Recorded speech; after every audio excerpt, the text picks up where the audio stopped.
Mesdames et messieurs, bonjour. Vous êtes les bienvenus sur la chaîne qui rassemble. On démarre tout de suite avec les titres. Le vice-président de la République était hier samedi dans la région du Moronou pour mettre en service la route Akupé-Kotobi-Bongouanou, longue de 58 km. Cette route a été réhabilitée à hauteur de 29,4 milliards de francs CFA grâce au C2D, le contrat de désendettement et développement. Le Premier ministre a lui achevé sa visite de travail dans la région du Cavali. Il a mis le cap sur le Guémon. Lors du meeting de clôture à Diokoué, Amadou Gon Coulibaly a appelé les populations au rassemblement, la cohésion sociale. Il a ensuite lancé les travaux d'extension du réseau électrique de la ville. Nous irons à Diokoué au début de ce journal. Les bureaux de vote ont ouvert leurs portes en Tunisie ce dimanche 6 octobre. Près de 7 millions d'électeurs sont appelés à élire leurs députés lors d'un scrutin législatif qui pourrait déboucher dans la même dynamique que la présidentielle sur le rejet des partis établis. Plus de 15 000 candidats répartis sur 1500 listes briguent les 217 sièges de l'ARP. Le 21 septembre dernier, il a été découvert au domicile de Mangouajak, président du conseil régional de Gbeke, Sizangue Sankro, 991 munitions de guerre de 7,62 mm, 49 munitions de fusils de type calibre 12 et 40 nouvelles machettes. Faute de preuves de son innocence, Mangouajak a été traduit devant le tribunal correctionnel suivant la procédure de flagrant délit. Il a été mis sous mandat de dépôt à la prison civile et correctionnelle de la ville pour être ensuite condamné à 5 ans de prison. Ses partisans crient au complot, mais pour sa part, le procureur de Bouaké insiste. Seul le droit a été dit. Et justement, dans le cadre du magazine du dimanche, nous recevons le procureur Koné Braman sur notre plateau pour en savoir plus sur cette affaire. Bonjour, monsieur le procureur. Bonjour, monsieur Diallo. Bienvenue sur notre plateau. Merci beaucoup. On se retrouve dans une demi-heure. D'accord, à tout à l'heure. Daniel Kablan-Duncan était hier samedi dans le Moronou. Le vice-président y a inauguré l'axe Akupé-Kotobi-Bongouanou, longue de 58 km. Cette route a été entièrement refaite grâce au C2D, le contrat de désendettement et de développement. Une réhabilitation qui aura coûté plus de 29 milliards de francs CFA. L'ouvrage vient relever le potentiel économique du Moronou. C'est ce que nous dit Mahama Traoré. Juillet 2016, Daniel Kablan-Duncan, alors Premier ministre, lançait les travaux de réhabilitation de l'axe Akupé-Kotobi-Bongouanou. Ce samedi 5 octobre 2019, il remet officiellement un ouvrage rénové aux populations du Moronou. C'est une route très importante qui unit deux grandes régions, la région de la Mé et donc la grande région donc, du Moronou. Et nous sommes heureux qu'on puisse faire l'axe Bongouanou-Abidjan en 2 heures, 2 heures et quart. Et ça permet donc de mettre en œuvre la politique du président Alassane Ouattara, qu'ils veulent qu'on puisse dynamiser les ressources locales et faire en sorte que la jonction entre les populations puisse être une excellente chose. L'axe Akupé-Kotobi-Bongouanou est long de 58 km. Les travaux ont été financés à hauteur de 29,4 milliards de francs CFA par le C2D, le contrat de désendettement développement. Ceux qui parcourent la route peuvent constater qu'il n'y a aucun nid de poule, que la route est dans son état dans lequel il a été livré depuis sa fin des travaux en juin 2018. L'économie de la région qui va s'emporter mieux puisque l'évacuation des produits agricoles sera plus aisée. Et donc c'est un moment important pour la ville de Bongouanou et pour toute la région du Moronou. La remise en service de l'ouvrage vient surtout mettre fin au calvaire des usagers. Ça nous a rendu de tout, le monde de consommation, puisque c'est la voie le plus court qu'elle a. Quand on fait le pont, ça nous arrange, c'est le monde de consommation. Pour nous les passagers, pour éviter les longues distances à travers Ara, en passant par Ara plutôt, je crois que c'est une œuvre louable et on remercie les autorités. Autre soulagement des populations, la rénovation du pont du village de Yafo. Son effondrement en juillet 2018 avait interrompu la circulation sur la route Akupé-Kotobi-Bongouanou. À la suite de l'inauguration de l'axe Akupé-Kotobi-Bongouanou, les populations du Moronou ont tenu à dire merci au chef de l'État pour l'ensemble de ses actions de développement. Cela à travers une cérémonie d'hommage à laquelle a pris part le vice-président de la République. Le témoignage de Bahama Traoré. La réhabilitation de l'axe Akupé-Kotobi-Bongouanou vaut au président Alassane Ouattara l'hommage des populations du Moronou. Elles sont venues ce samedi à Bongouanou lui témoigner leur reconnaissance en présence du vice-président de la République, Daniel Kablan-Duncan. Aux côtés des populations du Moronou pour ce soutien, celle de la région voisine de Lamé. Mes chers parents, on ne mange pas goudron, mais le goudron fait manger, parce que sans le goudron, la nourriture n'arrivera pas dans nos maisons, dans nos contrées, et nous ne pourrons pas manger. Donc, chers parents, je vous dis, grâce au président de la République, nous avons le goudron, et le goudron fait manger. Ancienne boucle du cacao, le Moronou est en quête d'un nouvel envol économique. Grâce au président Alassane Ouattara, la région accueille sur ses terres le premier gisement de bauxite du pays. Selon son porte-parole Théophile Awandoli, l'espoir est donc permis. C'est par le goudron et les ponts que nos commerçants envoient les produits manufacturés pour approvisionner nos parents. Merci au président Ouattara de nous avoir donné du goudron à manger. Monsieur le vice-président, les populations du Moronou et de Lamé, par ma voix, vous prie de transmettre à son Excellence, M. Alassane Ouattara, notre immense gratitude pour cette belle route qu'il nous offre. Nous vous prions de dire au président de la République, son Excellence Alassane Ouattara, que le Moronou est derrière lui et restera avec lui aujourd'hui et demain. Selon le vice-président de la République, le gouvernement compte faire mieux pour le Moronou, mais à une condition, celle du maintien de la paix sociale. Ce n'est que dans l'union, la discipline et le travail que le président de la République et le gouvernement pourront réaliser l'important programme de développement nécessaire à notre beau et cher pays. Pour cela, je voudrais inviter à nouveau tous les enfants du Moronou à continuer à le soutenir, à faire en sorte qu'il puisse mener à bien sa politique destinée à apporter le bien-être à tous. Et Daniel Kablan-Duncan d'annoncer aux populations que le président Alassane Ouattara sera en visite d'État dans leur région en début d'année prochaine. Et pendant ce temps, le Premier ministre, lui, achevait sa visite de travail dans le Cavali. Vous le voyez là en image, une dernière étape marquée par un meeting à Diokwe. Une autre occasion pour Amadou Gon Coulibaly d'appeler au rassemblement, à la cohésion sociale, gage d'une paix durable. Je vous propose d'écouter le Premier ministre, Amadou Gon Coulibaly. Nous devons cultiver et entretenir dans nos régions un climat de paix et de cohésion sociale. J'en appelle ici encore au rassemblement des filles et fils du Gabon, mais au-delà des Ivoiriennes et des Ivoiriens, dans leur diversité politique, ethnique ou religieuse, autour des actions de paix, de cohésion sociale et de développement.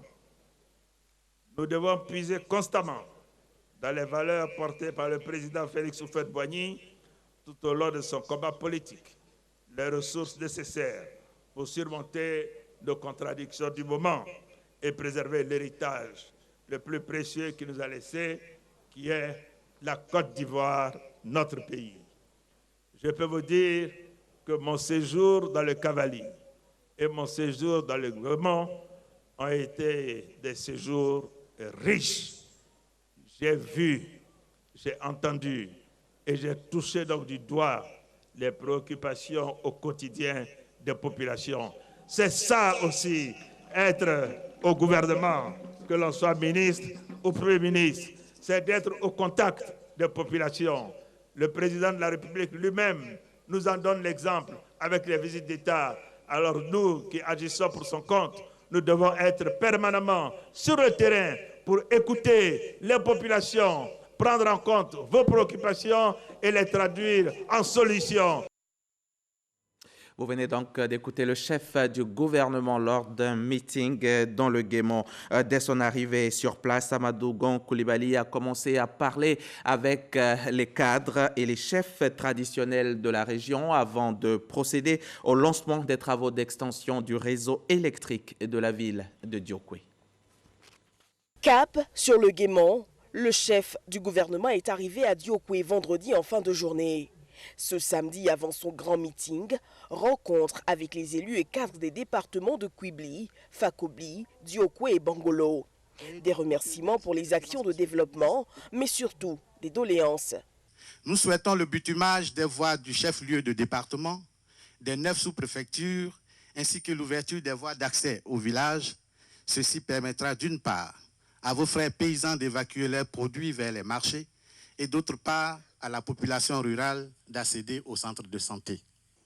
Doter Fakobi d'un hôtel de ville, doter Fakobi d'un nouveau château d'eau et réhabiliter le premier dont la capacité n'arrive plus à couvrir les besoins de la ville.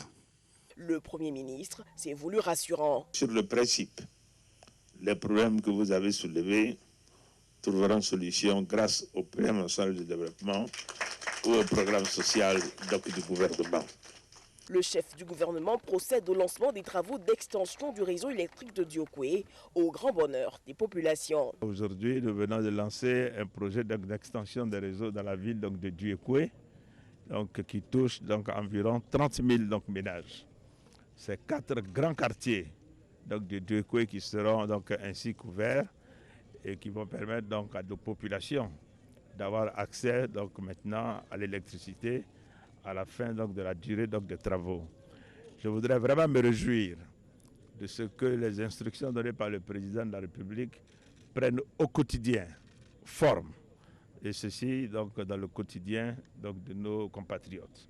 À ce jour, les investissements engagés dans la région du Guémont sont évalués à 18 milliards de francs CFA, dont 14 milliards pour l'électrification de 137 localités rurales et 4 milliards pour 29 travaux d'extension et de renforcement du réseau électrique.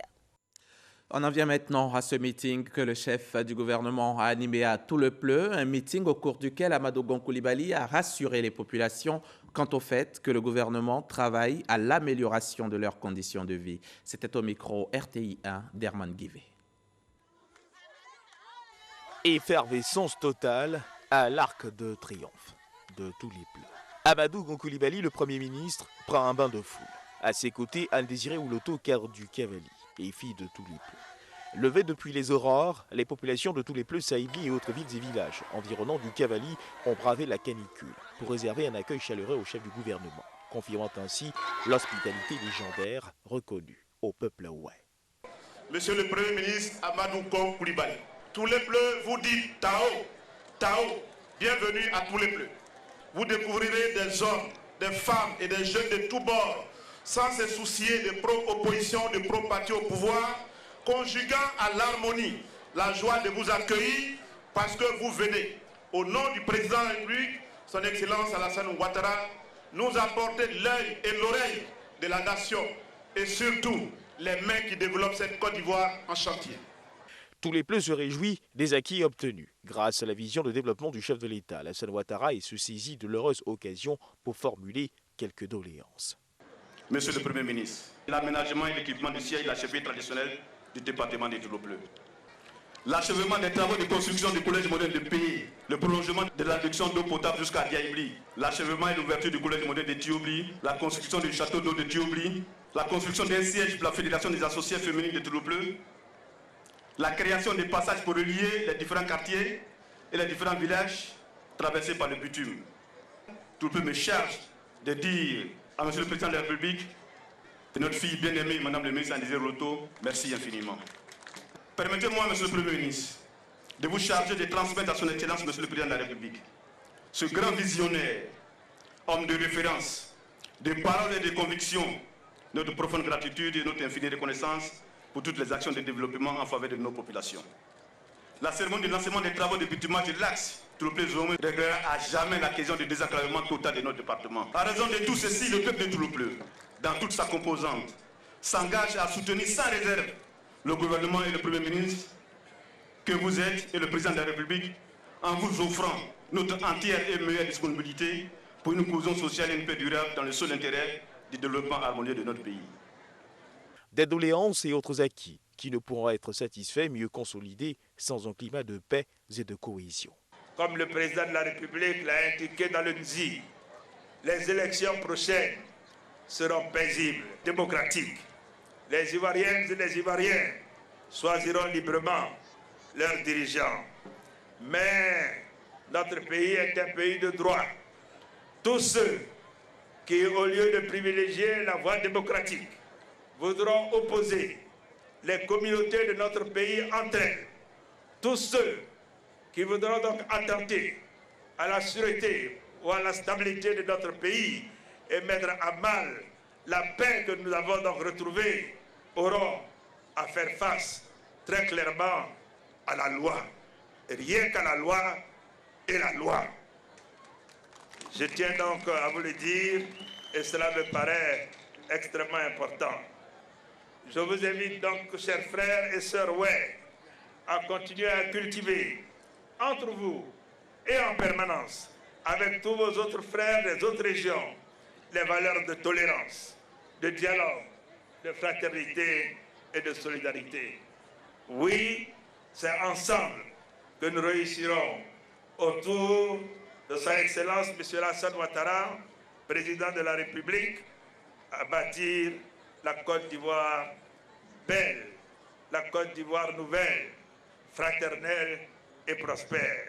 Pour le Premier ministre Amadou Gon Coulibaly, il faut donc laisser derrière soi le passé et envisager l'avenir. Je voudrais féliciter le peuple Ouai, ses élus et ses cadres, ses chefs traditionnels et ses guides religieux pour avoir décidé d'avancer, d'avancer et d'avancer avec la Côte d'Ivoire. De tout le plus, allons-y à Yamoussoukro, la capitale politique de Côte d'Ivoire. Vendredi, les sénateurs y étaient en réunion, une plénière à laquelle a pris part le président de la Cour des comptes. Diomandé Kanvali y était donc pour expliquer aux sénateurs le rôle de son institution dans l'exécution de la loi des finances au budget de l'État. Léon Broukwame de la station régionale RTI Boaké. Le président de la Cour des comptes face aux sénateurs pour dire le rôle de son institution dans l'exécution du budget de l'État. Des travaux que le président du Sénat motive par la course vers la maîtrise de la mission de contrôle de l'action publique, notamment le contrôle des opérations financières de l'État, également dévolu aux sénateurs. Il est bon que nous ayons les instruments, les outils, les leviers de contrôle de l'exécution du budget. Surtout que nous rentrons dans un budget programme avec des nouvelles attributions prévues par la Constitution, notamment le contrôle des politiques publiques. Une fois que le gouvernement a exécuté le budget, il produit un projet de loi de règlement. Ce projet de loi de règlement vient devant le Parlement accompagné d'un rapport de la Cour des comptes sur l'exécution du budget.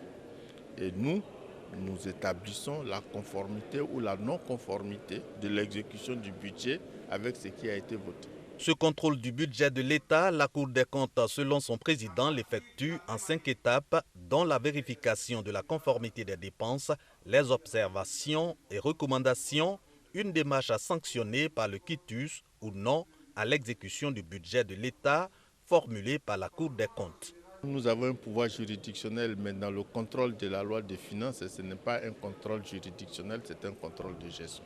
Aussi expliqué aux sénateurs la saisine de la Cour des comptes, ses rapports avec les autres organes de contrôle des finances publiques, de quoi outiller les parlementaires avant l'examen de la loi des finances 2020. Il nous a éclairé, les sénateurs sont partis renforcés. On attend le ministre du budget. Installée en janvier 2018, la Cour des comptes assiste l'Assemblée nationale et le Sénat dans leur mission de contrôle de l'action publique. Le programme social du gouvernement est en marche et l'eau pour tous en est un chapitre essentiel. Hier samedi, c'était au tour des populations de Pogo, dans le département de Ouangolo, de bénéficier d'un nouveau château d'eau. Il a été mis en service par le ministre de l'Hydraulique, Laurent Tchagba, et le ministre chargé des Affaires présidentielles, Téné Birahima Ouattara. Coût des travaux, 346 millions de francs CFA. Pogo. Dans cette localité frontalière avec le Mali, le manque d'eau potable craignant pousse les populations à s'alimenter à partir de puits ou de points d'eau souvent distants de leur concession. On a besoin de l'eau, l'eau ne vient pas. On peut faire un mois, on ne gagne pas l'eau. On prend l'eau dans le puits, on travaille, on s'en au barrage pour aller prendre l'eau. Grâce au programme social du gouvernement Eau pour tous, les difficultés rencontrées par les populations à la recherche de l'eau potable sont désormais un lointain souvenir. Pogo vient d'être doté d'un système d'alimentation en eau potable avec un château d'eau. Désormais, nos parents n'auront plus recours à l'eau de puits de rivière ou toute autre source d'eau non potable qui, de sa mauvaise qualité, était la base des maladies diarrhéiques qui sont en première ligne dans les causes de la mortalité infantile. La mise en service officielle du système d'alimentation en eau potable de Pogor est effectuée par le ministre Laurent Tchagba de l'hydraulique et celui des affaires présidentielles Téné Birahima Ouattara, également président du conseil régional du Tchologo. Ce château d'eau apporte au quotidien 250 mètres cubes d'eau nécessaires aux 9000 habitants de Pogor. Mon équipe et moi-même, nous mettons tout en œuvre pour que les populations puissent avoir accès à l'eau potable et que l'eau ne vienne pas à manquer et que nous travaillons pour réduire la pénibilité des femmes tous les jours qui sont obligées de faire des kilomètres dans certaines régions et dans certaines circonscriptions pour chercher de l'eau. Notre joie est grande aujourd'hui car l'un de nos soucis majeurs vient d'être résolu à travers l'inauguration de ce château d'eau. D'un coût d'environ 346 millions de francs CFA a été réalisé grâce à un financement du Trésor public.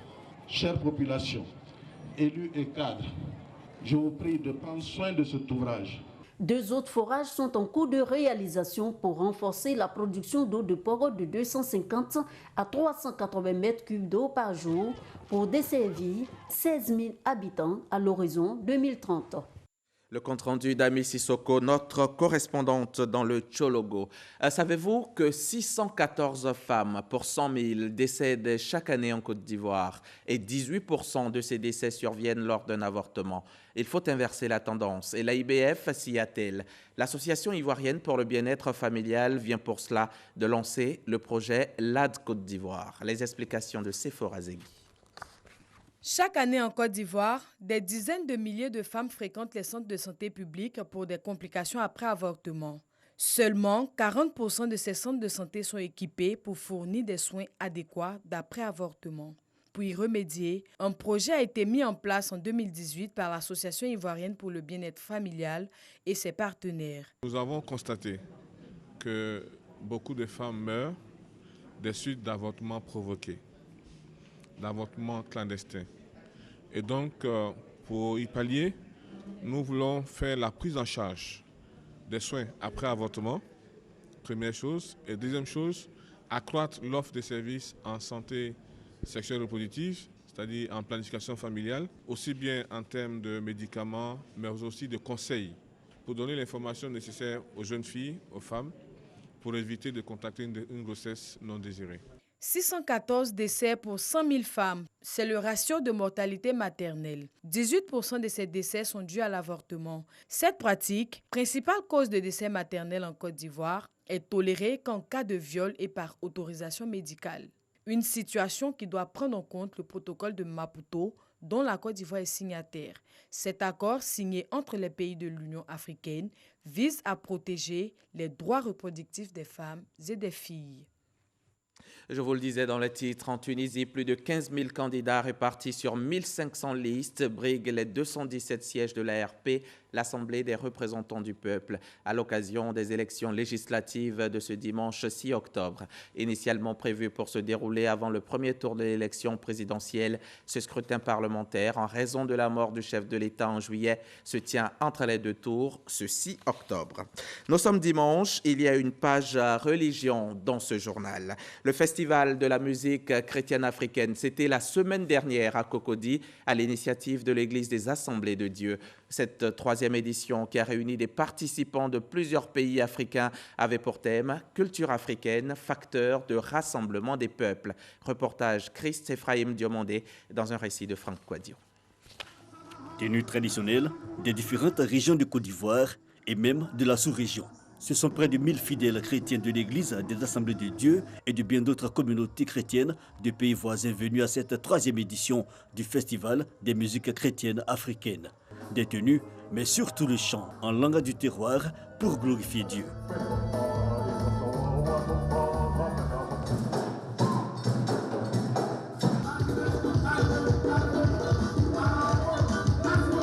Pour le premier responsable de la Fédération évangélique de Côte d'Ivoire, il est important de s'attacher à Dieu car c'est le maître de notre destinée. Si Dieu nous a créés différents, il aime qu'on l'adore aussi avec nos différences.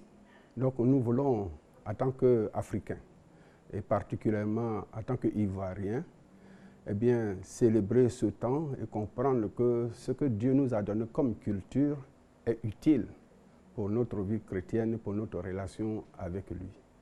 Festival des musiques chrétiennes africaines, des innovations telles, une exposition de tenues traditionnelles de Waragné né de Korogo, du pagne baoulé appelé clan-clan à Kobo Poussière, en passant par des produits alimentaires, et aussi le didactique, les Bibles traduites en Djimini, en Yakuba et en d'autres langues du terroir, mosaïque de valeurs culturelles venue mettre en exergue Dieu, l'inspirateur de tout ce savoir-faire.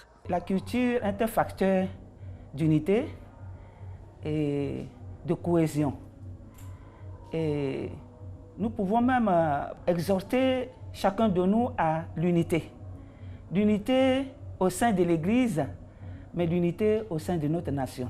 En Christ, dans nos diversités culturelles, nous devenons une seule personne, des enfants de Dieu. Et avec un seul Père, il n'y a plus de barrière entre les uns et les autres. On se reconnaît d'une même famille. La prochaine édition du Festival des musiques chrétiennes africaines, un pari à tenir selon les organisateurs. Il s'agira de présenter de nombreux éléments de richesse culturelle à la lumière de la parole de Dieu.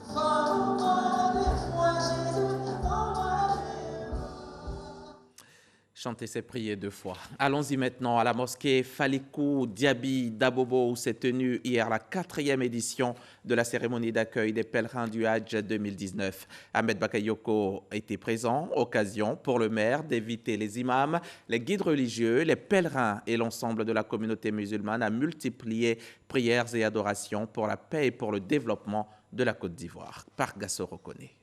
La forte pluie qui s'est abattue dans les différentes communes du district d'Abidjan n'a pas empêché la tenue de la 4e édition de la cérémonie d'accueil des pèlerins du Hadj 2019 de la commune d'Abobo.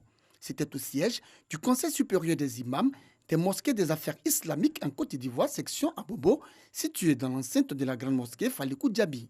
À cette occasion, le ministre d'État Ahmed Bakayoko, par ailleurs maire de la commune, a invité les populations d'Abobo à plus de responsabilités dans leur comportement avant de rendre hommage au président du COSIM, Cheikh Aïma Bouakari Fofana.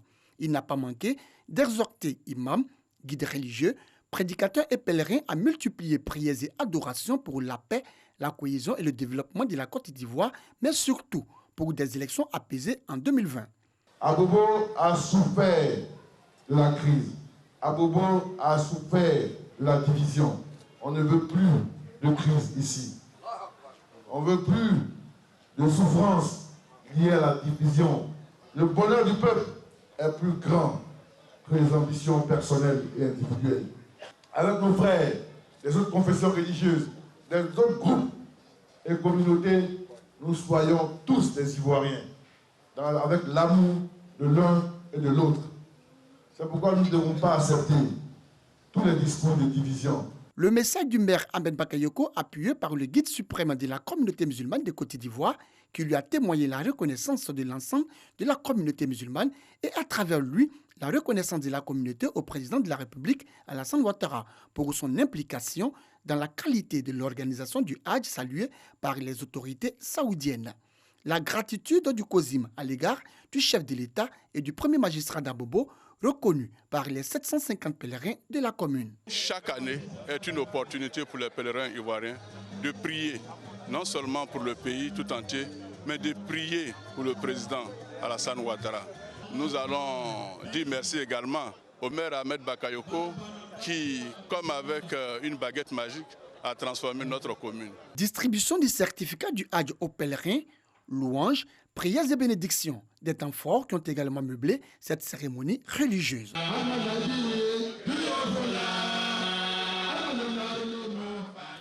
Jeudi dernier, le procès du président du conseil régional de Bouéké, Jacques Mangwa, a donné lieu à des incidents dans certaines localités de la région. Des incidents qui ont causé un mort et de nombreux blessés. Sur place, le ministre des Transports Amadou Koné a rencontré les jeunes des 4 départements, des jeunes à qui il a adressé un seul message, non à la violence. Kader Sogodogo nous en parlera plus longuement dans nos prochains journaux. Voilà qui nous amène au magazine du dimanche. Le sujet du jour, c'est justement cette affaire Mangwa Jacques. Notre invité, c'est le procureur de la République près le tribunal de première instance de Bouaké, Bramon Koné. Monsieur le procureur, suivons d'abord ce reportage. Le 21 septembre 2019, il a été découvert à Nguessankro, dans la sous-préfecture de Bodokro, au domicile de Jacques Saraka Kofi Mangwa, président du conseil régional de Bouaké, un colis suspect. Son vigile est à l'origine de la découverte. Informés, les gendarmes de Bodokro vont dans un premier temps faire un constat. Le mardi 24 septembre, le procureur de la République, près le tribunal de première instance de Bouaké, Koné Brahma, va se déporter sur les lieux. Avec la gendarmerie et en présence des membres de sa famille, le domicile de Jacques Mangwa sera perquisitionné. Des munitions de guerre et des machettes seront découvertes.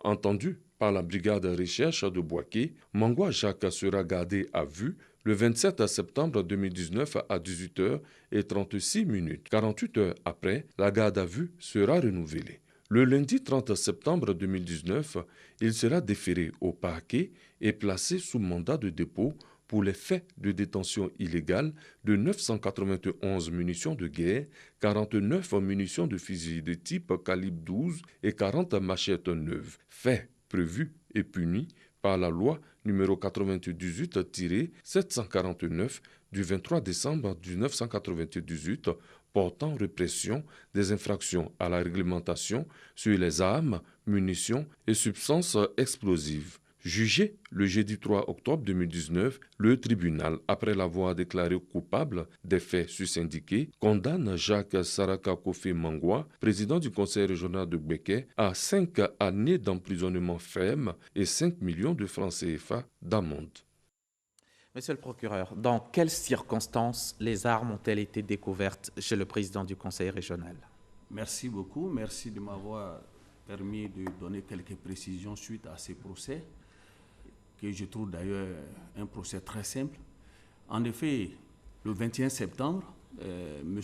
Kwaku Yao Laurent, qui est celui-là même qui est chargé de l'entretien du domicile de M. Mangwa Jacques, a découvert 2 colis suspects qui étaient entreposés dans la niche.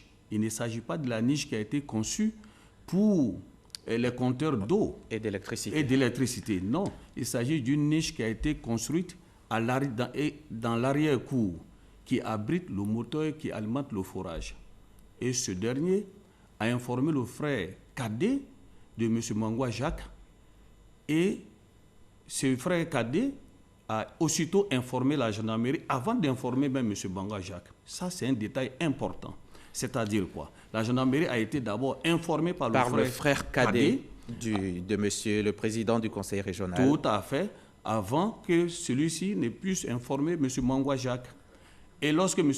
Mangwa Jacques a été informé, il aurait appelé le préfet du département de Béoumi et par la suite la gendarmerie.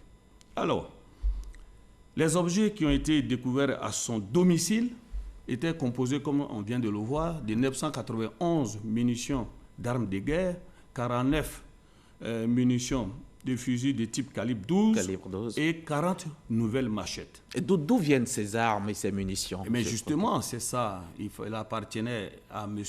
Mangwa Jacques de nous dire d'où viennent ces armes que nous avons trouvées à son domicile.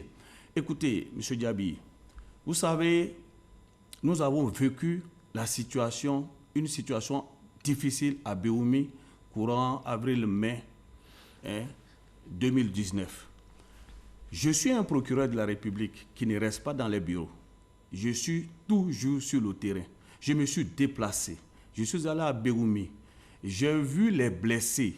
J'ai vu ceux qui ont été tués à l'arme blanche. Un jeune homme même qui a été pratiquement découpé à la machette. J'ai vu ceux qui ont été tués à l'aide des fusils calibre 12.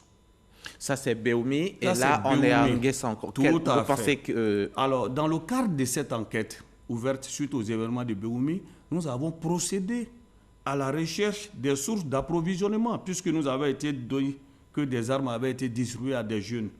Mais nous n'avions pas trouvé d'armes. Mais si nous avons trouvé un tel arsenal dans le domicile de M. Mangwa Jacques, mais il appartient à M. Mangwa Jacques de nous dire d'où ces armes viennent. Écoutez, vous avez votre petite idée là-dessus? Oui. Écoutez, M. Mangwa Jacques dit « Je ne sais pas qui a pu mettre les armes à mon domicile. » Mais je voudrais vous faire savoir que la loi dit quoi dans ce cas? Oui, je vais venir avec la loi. Il s'agit d'un domicile privé. Un domicile privé bâti sur une superficie d'environ 1 hectare, avec une clôture d'environ 3 mètres, avec des pointes de sécurité. Alors, il ne s'agit pas de rentrer dans la cour et puis immédiatement, vous allez voir les objets dont il est question. Il faut dépasser d'abord la maison principale et c'est dans l'arrière-cour, la niche là a été construite et les objets ont été soigneusement entreposés, à l'abri même de la pluie. Lorsque nous avons procédé le transport sur les lieux, parce que quand j'ai été informé, immédiatement nous avons décidé de nous rendre sur les lieux pour mieux appréhender les faits. Nous avons ensemble avec le frère cadet de M. Mangwa analysé la situation. Nous avons fait le tour de la clôture, mais il n'y avait aucune trace sur le mur, aucune trace sur le portail. Alors, rien ne prouvait donc que les gens étaient passés par la clôture. Les gens sont passés par la clôture. C'était pourtant l'argumentation principale de la défense. Exactement, la défense, surtout, s'est appuyée sur une déclaration d'un des employés de M. Mangwa Jacques qui s'appelle Amani Moïse. Son chargé de mission. Son chargé de mission, qui s'est répandu dans la presse en ligne et dans certains journaux pour dire que la gendarmerie avait pris des photos qui montraient de façon indiscutable l'existence des traces sur la clôture.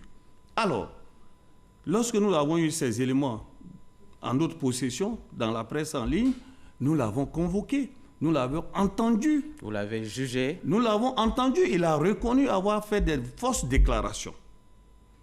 Et nous l'avons immédiatement inculpé et il a été traduit devant le tribunal correctionnel pour répondre des faits. Parce que les déclarations qu'il a eu à tenir ont eu pour conséquence même de jeter le discrédit sur les institutions et leur fonctionnement.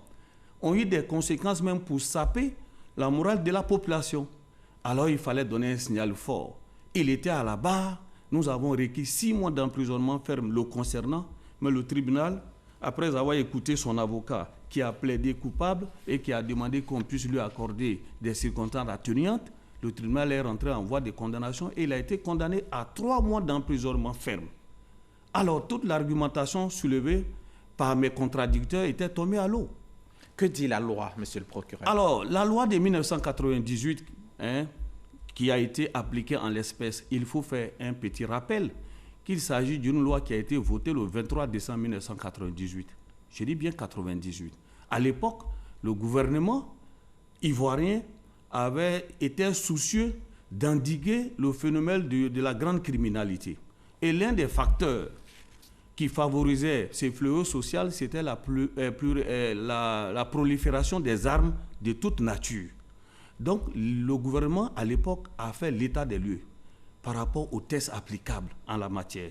Il n'y avait seulement qu'un décret de 1925, un arrêté de 1941 et un autre arrêté de 1955, de sorte que, quelle que soit la quantité des armes trouvées en possession d'un individu qui n'a même pas une autorisation administrative, le maximum de la peine était de 12 mois d'emprisonnement ferme.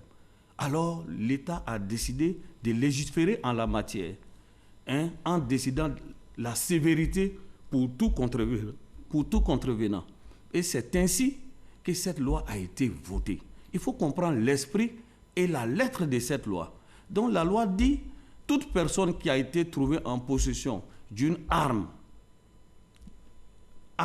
munitions, substances explosives, sans autorisation administrative, est passible d'une peine d'emprisonnement, est passible de poursuite et peut être condamné à une peine allant de 5 à 10 ans d'emprisonnement ferme.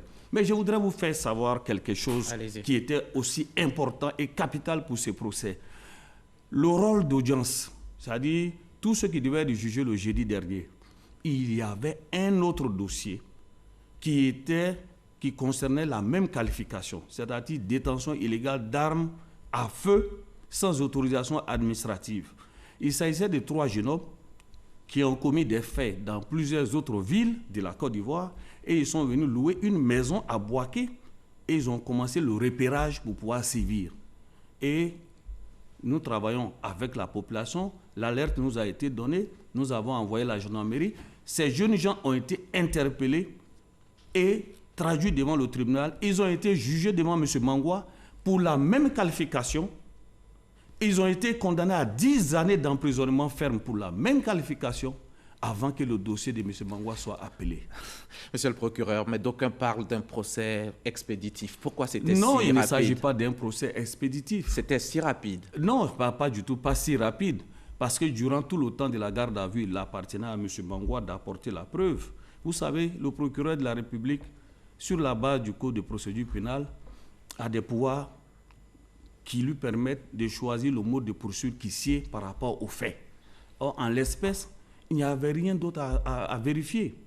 Il n'y avait pas d'autre chose à vérifier. Durant toute la période de la garde à vue, M. Mangwa avait un seul moyen de défense, c'est-à-dire les gens sont passés par la clôture, alors que ces moyens de défense s'étaient déjà écroulés. Donc, nous avons jugé utile rapidement de le faire juger, de sorte que si le tribunal estime qu'il est innocent, on le libère, il va reprendre le chemin de son bureau.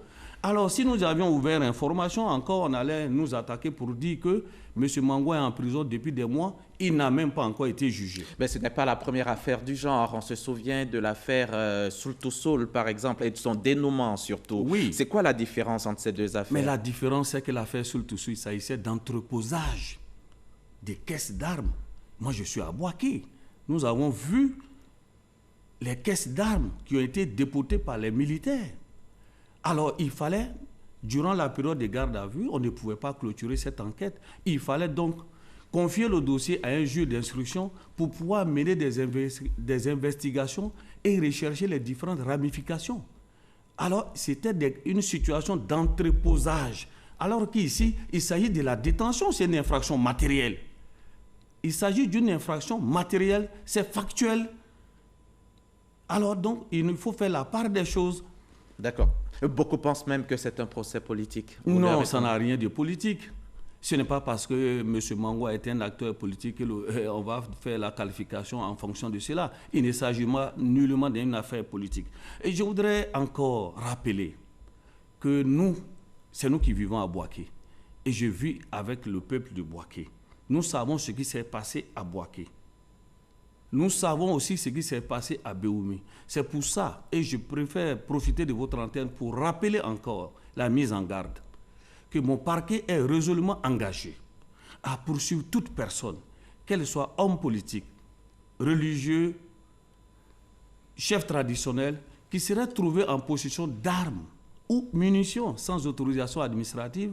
Et nous, le parquet n'hésitera pas du tout à interpeller la personne et la traduire devant la loi, devant le tribunal pour que la loi soit appliquée. Nul n'est au-dessus de la loi. J'estime que cette affaire, elle est tellement simple.